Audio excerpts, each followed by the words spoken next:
ইয়াবা কারবারে বিতর্কিত সাবেক এমপি আব্দুর রহমান বদির ব্যক্তিগত ক্যাশিয়ার সালাউদ্দিনকে আটক করেছে র্যাব।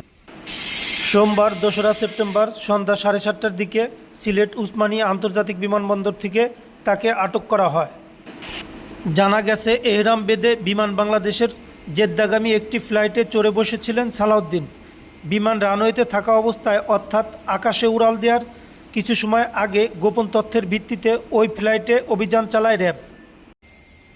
তখন এহরাম বাঁধা অবস্থায় তাকে আটক করে। র্যাব ১৫-এর আইন ও গণমাধ্যম শাখার পরিচালক আবুল কালাম চৌধুরী বিষয়টি নিশ্চিত করেছেন। উমরা যাত্রীর ছদ্মবেশে দেশ থেকে পালানোর চেষ্টা করেন তিনি গায়ে এহরামের পোশাক পরেছিলেন। তার বিষয়ে পরবর্তী আইনানুগ ব্যবস্থা প্রক্রিয়াধীন।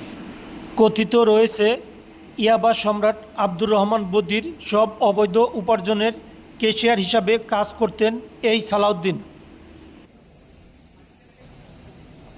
এর আগে গোপন তথ্যের ভিত্তিতে গত ১৯শে আগস্ট রাত ১০টার দিকে চট্টগ্রাম নগরের মেহেদীবাগ এলাকা থেকে আব্দুর রহমান বদিকে গ্রেপ্তার করা হয়।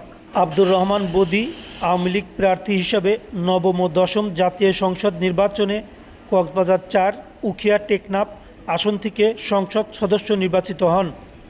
দুর্নীতির মামলায় সাজাপ্রাপ্ত হওয়ায় একাদশ ও দ্বাদশ জাতীয় সংসদ নির্বাচনে বদির পরিবর্তে তার স্ত্রী শাহিন আক্তারকে মনোনয়ন দেয় আওয়ামী লীগ। তিনি ২ দফায় সংসদ সদস্য নির্বাচিত হন।